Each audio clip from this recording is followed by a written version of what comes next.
카르마 이야기, 지은 대로 오는 삶의 법칙. 도대체 왜 나한테만 이런 일이 일어나는 걸까? 살다 보면 누구나 한 번쯤은 이런 말을 속으로 삼켜보았을 것입니다. 열심히 살았건만 뜻대로 되지 않고, 누군가는 아무런 벌도 받지 않고 잘만 사는 것처럼 보일 때 우리 마음 한구석에서는 억울함과 분노, 그리고 묘한 무력감이 자라나기 시작합니다. 그럴 때 사람들은 말하곤 합니다. 그건 아마 전생의 업이겠지. 혹은 카르마라는 게 있어서 그런 거래. 하지만 정작 우리는 업이 무엇인지, 카르마가 진짜 어떻게 작용하는지 정확히 알지 못한 채 마치 뿌연 안개처럼 그 말을 받아들이곤 하지요. 오늘의 이야기는 그 뿌연 안개를 조금 걷어내는 시간입니다. 부처님의 말씀을 따라가다 보면 우리가 겪는 고통과 기쁨이 어디서부터 시작되었는지, 그리고 앞으로 어떻게 살아야 지금의 고리를 풀 수 있는지 조금씩 보이기 시작할지도 모릅니다. 이 이야기는 단지 전생 이야기가 아닙니다. 이 생의 고통을 이해하고 다음 생의 빛을 준비하는 법, 곧 지은 대로 받게 되는 삶의 원리, 카르마에 대한 이야기입니다. 지금부터 부처님과 한 제자의 깊은 문답 속으로 천천히 들어가 보겠습니다. 첫 번째 이야기, 사라진 아버지의 빛, 업은 어떻게 다시 돌아오는가. 아침 안개가 연못 위를 흐르던 날이었습니다. 사원의 뜰에서는 부처님과 제자들이 고요히 앉아 있었지요. 한 제자가 조심스럽게 손을 모으고 일어나 말을 꺼냅니다. 부처님, 한 가지 여쭙고 싶습니다. 제 아버지는 살아계실 때 많은 빚을 남기고 돌아가셨습니다. 그런데 그 빚을 제가 지금 대신 갚아야 하는 상황이 되었습니다. 마음 한편으로는 억울한 생각도 듭니다. 저는 아무 잘못도 하지 않았는데 왜 그 죄값을 제가 짊어져야 하는지. 부처님, 이것도 업입니까? 부처님께서는 제자의 얼굴을 한참 바라보시더니 잠시 눈을 감고 바람결처럼 부드럽게 말씀하셨습니다. 내가 갚고 있는 것은 단지 아비의 빚만이 아니니라.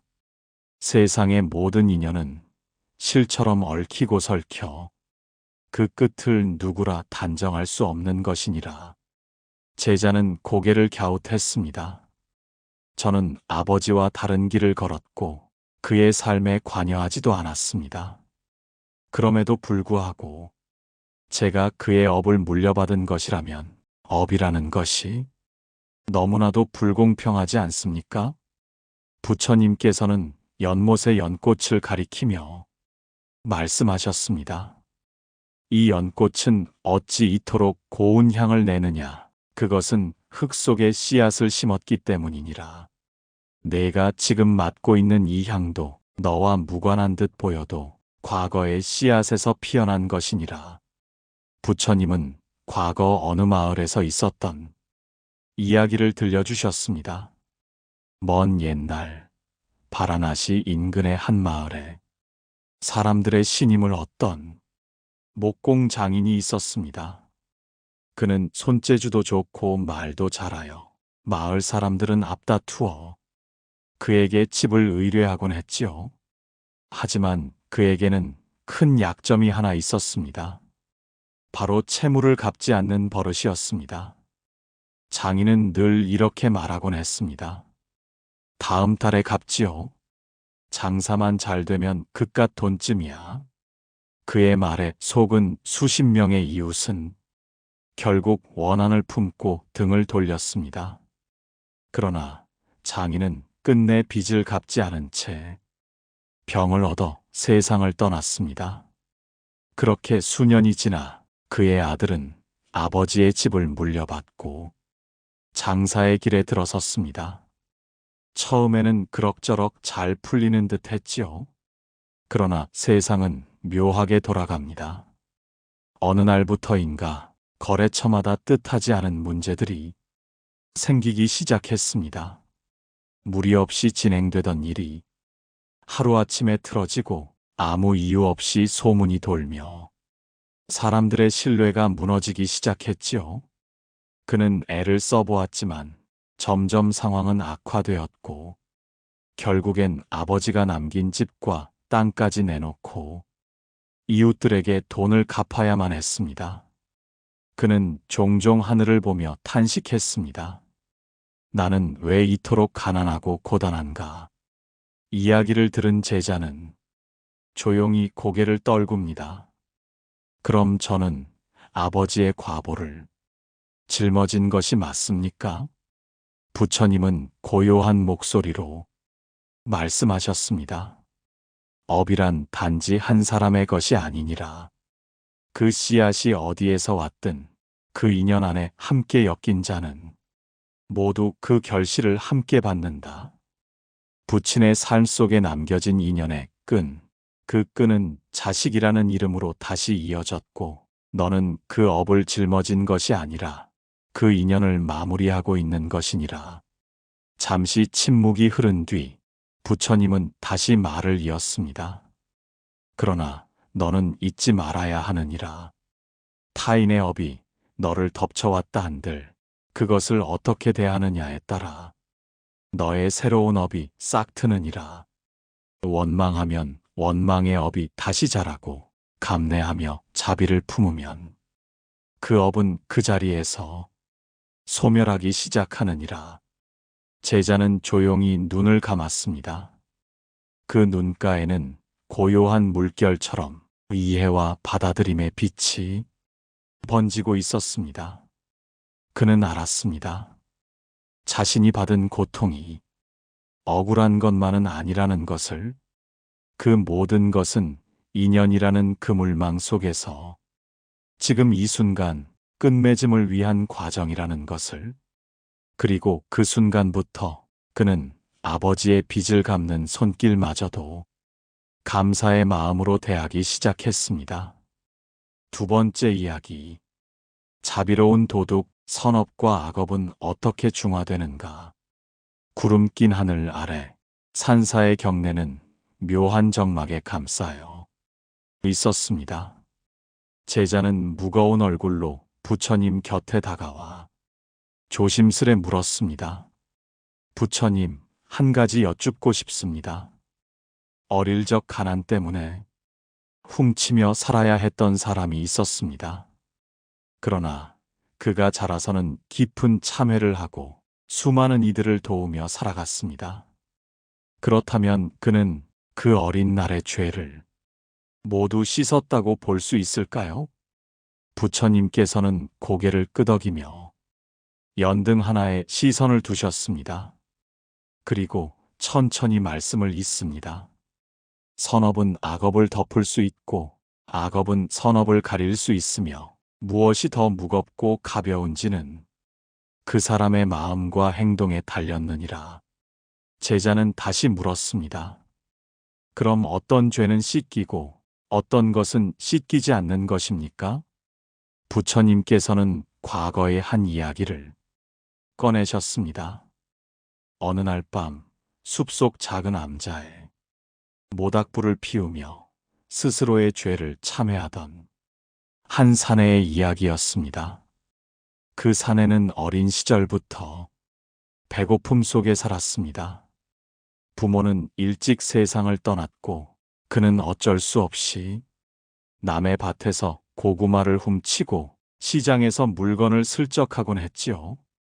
그는 늘 이렇게 생각했습니다. 살기 위해 어쩔 수 없었다. 하지만 세상은 그를 도둑이라 불렀고 사람들의 눈빛은 그를 더 깊은 어둠 속으로 밀어넣었습니다. 어느 날 그는 우연히 한 스님을 만났습니다. 말없이 밥을 나누어 주고 잠자리를 내어주며 그를 아무 말 없이 바라보던 그 눈빛이 그 사내의 거칠어진 마음을 조금씩 녹여주었죠. 그날 이후 그는 그 암자에 머물며 참회의 기도를 시작했습니다. 하루는 나무를 하고 하루는 마을로 내려가 병든 이를 보살피며 수년을 그렇게 살았습니다. 그는 마음속으로 매일 다짐했습니다. 내가 훔친 모든 것보다 더 많은 것을 돌려드리겠습니다. 어느새 그의 이름은 도둑이 아닌 자비로운 스님으로 불리게 되었고, 그의 손을 거쳐 살아난 이웃이 셀 수 없이 많아졌습니다. 이야기를 마친 뒤 부처님은 제자에게 물으셨습니다. 그 사내가 어릴 적 지은 죄는 어디로 갔겠느냐? 제자는 대답하지 못했습니다. 부처님은 조용히 말씀을 이으셨습니다. 그 죄는 사라진 것이 아니라 자비로운 실천을 통해 전환된 것이니라. 마치 더러운 물이 정화되어 맑은 샘물이 되듯 악업은 그 자체로 멈춘다면 고통의 씨앗이 되지만 깊은 참회와 보살핌 속에 놓인다면 그 또한 공덕이 되기도 하느니라. 그리고 부처님은 이런 비유를 더하셨습니다. 조금의 먹물이 바가지에 떨어지면 물이 탁해지지만 넓은 강물에 떨어지면 보이지 않듯 깊고 큰 선업은 작은 악업을 삼키는 바다와 같으니라. 그러나 삼키려면 그 마음이 진실해야 하고 그 실천이 변함없어야 하느니라. 제자는 눈을 감고 생각에 잠깁니다. 나는 과거의 실수를 얼마나 오래 끌어안고 있었던가. 그리고 얼마나 많이 나 자신을 미워했는가. 그러나 이 이야기를 듣고 나니 그 과거가 덜컥 무섭기보다는 지금 이 순간부터 바꾸어 갈 수 있다는 희망이 생겼습니다. 그가 지금 지을 수 있는 한 가지 선어, 그 한 걸음이 지난날의 어두운 흔적을 밝은 빛으로 바꿀 수 있으리라는 믿음이 조금씩 마음에 스며들기 시작했지요. 세 번째 이야기. 나만 불행한 이유. 비교 속 업의 씨앗. 세월이 흘러도 사람들의 마음 속에는 하나의 의문이 자주 피어납니다. 나는 왜 이렇게 되는 일이 없을까? 저 사람은 대충 사는 것 같아도 잘만 풀리는데. 산사로 드는 봄바람에 실려 그날도 한 제자의 마음속 고민이 부처님 앞에 놓였습니다. 부처님, 저는 늘 묻곤 합니다. 같은 시간, 같은 노력을 해도 왜 어떤 사람은 잘 되고 어떤 사람은 그만큼의 결과조차 얻지 못하는 것입니까? 부처님께서는 과연 이 세상의 불공평함을 어떻게 설명하십니까? 부처님께서는 가만히 제자를 바라보셨습니다. 그러고는 주변의 들꽃을 손짓하며 말씀하셨습니다. 여기 이 꽃들을 보아라. 어떤 것은 돌틈에서 피었고 어떤 것은 기름진 땅에서 자랐다. 어떤 꽃은 눈이 녹은 물을 마시고 어떤 꽃은 맑은 샘물을 마셨지. 그렇다면 이 중 누구를 탓해야 하겠느냐? 제자는 조용히 대답했습니다. 아무도 탓할 수 없습니다. 모두 저마다의 자리를 가졌으니까요. 그제야 부처님께서 고개를 끄덕이셨습니다. 그렇다. 업이란 그대가 지금 서 있는 자리의 뿌리이니라. 그 뿌리가 언제, 어디에서 내려졌는지를 우리는 다 알 수 없지만 분명한 것은 그 씨앗을 지은 이는 바로 그대 자신이라는 사실이니라. 부처님께서는 오래전 두 상인의 이야기를 들려주셨습니다. 한 사람은 부유한 집안에서 태어나 어릴 적부터 온갖 것을 쉽게 배웠습니다. 장사를 시작하자마자 주변의 도움으로 빠르게 자리를 잡았고 어느새 넓은 상단을 이끄는 인물이 되었지요. 다른 사람은 가난한 집안에서 태어나 손수 일하고 밤을 새워 공부하며 겨우겨우 한 상점을 차렸습니다. 하지만 늘 작은 문제들이 끊이지 않았고 비슷한 시기에 시작했지만 번번이 그는 뒤처지고 있었습니다.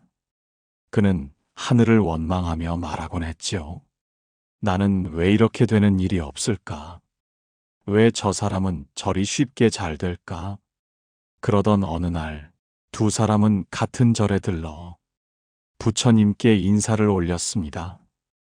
그리고 삶의 고민을 나누었습니다. 그 이야기를 들은 부처님께서는 그 가난한 상인에게 이렇게 말씀하셨습니다. 그대는 불행하지 않다. 단지 업의 시차 속에 있을 뿐이니라. 그대의 뿌리는 아직 덜 자랐고 그대의 밭은 아직 비가 덜 내렸을 뿐이다. 제자가 고개를 들고 물었습니다. 업의 시차라니요, 부처님? 부처님께서는 해지는 하늘을 바라보며 조용히 말씀하셨습니다. 어떤 씨앗은 봄에 심으면 여름에 열매를 맺지만 어떤 씨앗은 겨울까지 기다려야만 꽃을 피운다. 모든 업은 그 시절이 따로 있느니라. 지금 그대가 노력해도 성과가 나지 않는다면 그것은 아직 때가 이르지 않았을 수 있고 혹은 과거의 업이 아직 다하여지지 않았기 때문이니라. 그러니 남과 비교하지 마라. 그대가 누구보다도 소중한 업을 짓고 있다는 사실을 잊지 마라. 제자의 눈에 맺히는 눈물은 비로소 억울함에서 벗어난 눈물이었습니다. 그는 자신이 불행해서가 아니라 아직 자신의 꽃이 피지 않았을 뿐이라는 걸 처음으로 받아들일 수 있었습니다. 그리고 그날 이후로 그는 남의 성공을 바라보며 슬퍼하지 않았습니다. 대신 매일 정성껏 뿌리를 다지고 조금씩 물을 주며 살아가기 시작했습니다. 우리는 너무 자주 남과 비교하며 자신의 업을 저울질합니다. 하지만 업이란 저울이 아니라 밭입니다. 지금 당장 꽃이 피지 않았다고 하여 그 씨앗이 헛된 것이 아니듯 그대가 짓고 있는 모든 노력은 분명히 삶의 어딘가에서 향기로 피어날 것입니다. 네 번째 이야기. 자식의 업, 부모의 고통, 관계의 업은 어떻게 연결되는가? 저녁 햇살이 길게 사원을 감싸 안고 있었습니다. 해질 무렵 부처님 곁으로 다가온 제자의 얼굴에는 깊은 슬픔이 어려 있었습니다. 그는 조심스레 무릎을 꿇고 말했습니다. 부처님, 제 마음속에는 오래도록 풀리지 않는 괴로움이 있습니다. 그것은 바로 제 자식 때문입니다. 아이를 위해 할 수 있는 건 다 했지만 그 아이는 늘 고통 속에 머무르고 그 고통이 마치 제 몸속으로 흘러들어오는 듯합니다. 부처님, 자식의 고통이 부모에게도 전해지는 이 인연의 고리는 어떤 업에서 비롯된 것입니까? 부처님은 그 말을 잠자코 듣고 계셨습니다. 바람결에 흔들리는 나뭇잎 소리조차 조용히 그의 슬픔을 감싸는 듯 했습니다. 잠시 뒤 부처님은 잔잔한 목소리로 말씀하셨습니다. 자식은 혼자 온 인연이 아니니라. 그대가 지은 업이 그대 자식의 삶에 그림자를 드리우기도 하고 그 자식의 전생의 인연이 그대의 삶을 다시 엮어놓기도 하느니라. 그날 부처님은 먼 옛날 있었던 한 모자의 이야기를 들려주셨습니다. 한 여인이 있었습니다. 그녀는 가난했지만 성실하게 살아가는 사람이었지요. 그녀에게는 하나뿐인 아들이 있었는데 그 아이는 어릴 때부터 병약하고 마음이 유난히 불안정했습니다. 그녀는 매일 기도했습니다. 제발 이 아이의 병을 제게 대신 주십시오. 차라리 제가 아프겠습니다. 그러나 아이는 자라면서도 방황하고 말썽을 부리며 자신의 삶을 스스로 망가뜨리는 길로 향하곤 했습니다. 어느 날 그녀는 도저히 견디지 못하고 한 스님을 찾아가 물었습니다. 스님, 저는 왜 이토록 괴로운 모정을 지고 살아야 합니까? 왜 제 아이는 저렇게 아프고 힘들며 왜 저는 그 고통을 함께 겪어야 합니까? 스님은 그녀를 조용히 앉히고 그녀의 전생을 관조해 보여주었습니다. 전생에서 그녀는 한 부잣집 부인이었습니다. 그녀는 자신의 재산을 지키기 위해 어린 하인을 혹독하게 다루었고 어느 겨울날 그 아이를 굶기고 추위 속에 내버려둔 죄를 지었지요. 그 아이는 원망과 분노를 품은 채 세상을 떠났고 그 인연은 강하게 남아 현생에서 그녀의 아들로 다시 태어났던 것입니다.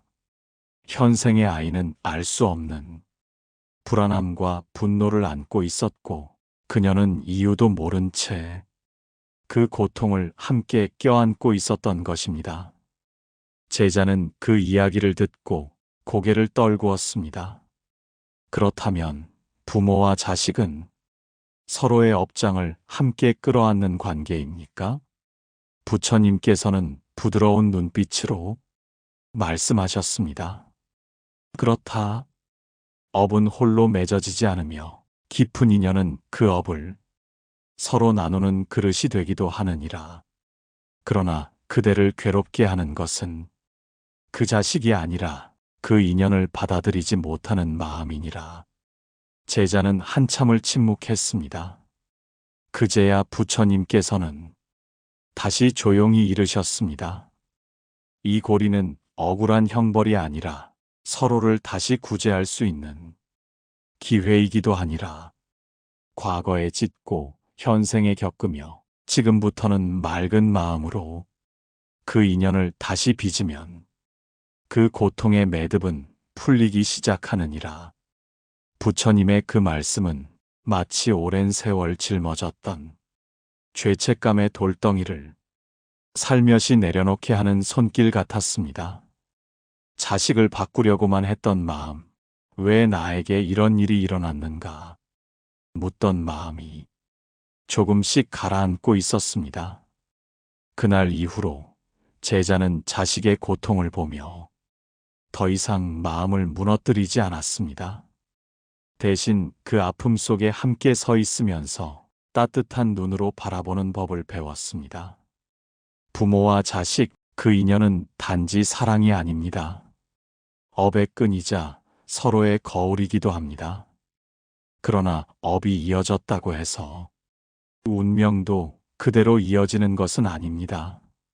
자비와 수용, 깨달음은 그 어떤 업보다 강한 전환의 힘이 있으니 그대는 지금부터 새로운 업을 지을 수 있습니다. 5번째 이야기. 내 안의 업장 지우기, 수행과 업의 해소. 초여름의 바람이 연못의 수면을 조용히 흔들고 있었습니다.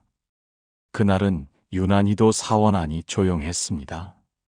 무건 수행을 끝낸 제자는 조심스레 부처님 곁에 다가와 무릎을 꿇고 물었습니다. 부처님, 제가 지은 죄와 실수들, 그 수많은 어리석은 행동들이 제 마음속에 남아 밤마다 저를 괴롭힙니다. 지금이라도 바르게 살아가고 싶지만 이미 저지른 과오가 너무 무겁게 느껴집니다. 정말 업은 지워질 수 있는 것입니까? 그 물음은 지금도 수많은 이들이 가슴속에 묻고 사는 질문이었습니다. 과거의 후회, 어리석었던 순간, 누군가를 울리고 자신마저 미워하게 된 기억들. 부처님께서는 그런 제자의 마음을 바라보며 잠시 눈을 감으셨다가 조용히 말씀하셨습니다. 불 속에 손을 넣으면 손이 타고 맑은 물에 손을 담그면 깨끗해지듯 업도 그러하느니라. 어둠 속에 오래 있었다 한들 작은 등불 하나가 그 어둠을 거둘 수 있는 것처럼 그대가 오늘 짓는 하나의 청정한 행위는 어제의 그림자를 밝히는 시작이 되느니라.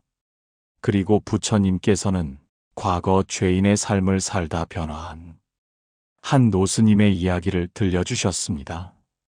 옛날 어느 마을, 한 사내는 술과 싸움, 그리고 도박으로 세월을 허비했습니다. 그는 어머니의 돈을 훔치고 이웃과 다투고 때로는 생명을 해하는 죄도 지었습니다. 모두가 그를 외면했고 그는 세상과 자신 모두에게 분노를 품은 채 떠돌이처럼 살았지요. 그러던 어느 날 한절 앞을 지나던 그가 나무 그늘 아래 앉아 명상하던 노스님을 보게 되었습니다. 그 스님의 얼굴은 마치 바람조차 닿지 않는 잔잔한 호수 같았습니다. 어찌 된 일인지 그 사내는 한 걸음 또 한 걸음을 내디뎌 그 앞에 앉았습니다. 스님은 그를 책망하지 않았습니다. 그저 따뜻한 차를 내어주며 말했습니다. 그대가 내게 준 것이 아무것도 없다면 지금부터 내게 하나만 주게. 어제보다 나은 오늘을 위한 마음 하나. 그날 이후 그는 절에 머물며 나무를 패고 부엌을 쓸고 새벽마다 절을 하며 자신의 죄업을 참회했습니다. 그리고 10년이 지나 그는 노스님의 뒤를 이어 수행자로 살게 되었지요. 사람들은 놀라워했습니다. 그 죄인이 어찌 스님이 되었는가? 그러자 노스님은 미소 지으며 말했습니다. 죄인은 바뀐 것이 아니고 죄 안에 갇힌 마음이 나왔을 뿐이네. 이야기를 들은 제자의 눈에 눈물이 고였습니다.